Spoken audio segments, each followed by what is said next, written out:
Djeletiću, svi su bili šokirani tvojim otkrićem da je Evropa nastala zapravo raspadom Velike Srbije.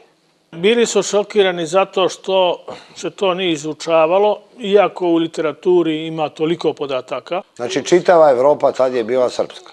4. i 5. vek čitava Evropa je bila srpska. Cijela Evropa tad je govorila srpski, to je u skladu.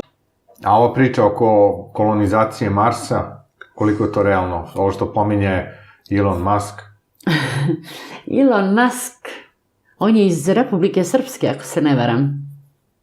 Naravno, koliko ljudi, toliko verovanje. Meni je zanimljivo, recimo, vaše verovanje kada se govori o samom Isusu Hristu. Takođe, kada smo sedeli na kafi, pominjali ste mi da je on isto po pripadnosti Srbije.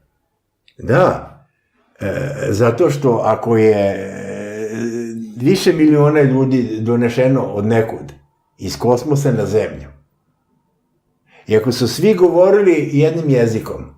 Da li je engleski jezik nastao od srpskog jezika? To možemo lako da vidimo po tome što je srpski jezik mnogo složeniji od engleskog, a možemo da vidimo da engleski jezik koristi brojne srpske reči